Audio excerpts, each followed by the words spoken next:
പരമ്പരാഗത പ്രദേശങ്ങളിലെ കോഫി പുനർവിധാനം പദ്ധതിയായ ഇന്റഗ്രേറ്റഡ് കോഫി ഡെവലപ്മെന്റ് പ്രോജക്റ്റിന്റെ ഭാഗമായ ഈ പദ്ധതി പഴയ ചെടികൾ ഉയർന്ന വിളവ് നൽകുന്ന ഇനങ്ങളാൽ മാറ്റിസ്ഥാപിക്കാൻ കോഫി കർഷകർക്ക് 40% സബ്സിഡി നൽകുന്നു. 10 ഹെക്ടർ വരെ ഉള്ള ചെറുകിട കർഷകർക്ക് ഇത് പ്രത്യേകമായി പ്രയോജനപ്പെടും. അപേക്ഷിക്കാനായി അടുത്തുള്ള കോഫി ബോർഡ് ഓഫീസിൽ പോയി ഈ പദ്ധതിക്ക് അപേക്ഷിക്കണമെന്ന് പറയുക. നിങ്ങളുടെ പൂരിപ്പിച്ച അപേക്ഷയും സ്വയം പ്രഖ്യാപന ഫോമും ആധാർ കാർഡ്, ആവശ്യമായ പക്ഷം രജിസ്റ്റർ ചെയ്ത GPA holder certificate, Aadhaar link ചെയ്ത ബാങ്ക് പാസ്ബുക്ക്, എസ്റ്റേറ്റ് സ്കെച്ച്, ജാതി, ഭൂമിയുടെ ഉടമസ്ഥാവകാശ സർട്ടിഫിക്കറ്റുകൾ എന്നിവ തയ്യാറാക്കുക. നിങ്ങൾക്ക് PDF പ്രിന്റ് ചെയ്ത് ഫോം പൂരിപ്പിച്ച് ബന്ധപ്പെട്ട വകുപ്പിൽ സമർപ്പിക്കാം.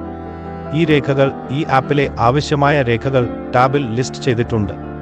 ആരംഭിക്കാൻ ഈ ആപ്പിലെ ഡൗൺലോഡ് ഫോം ബട്ടണിൽ ക്ലിക്ക് ചെയ്യുക. അപേക്ഷാ പ്രക്രിയയിൽ നിങ്ങൾക്ക് ഇത് സഹായകരമാകുമെന്ന് ഞങ്ങൾ പ്രതീക്ഷിക്കുന്നു. നിങ്ങളുടെ സമയത്തിന് നന്ദി.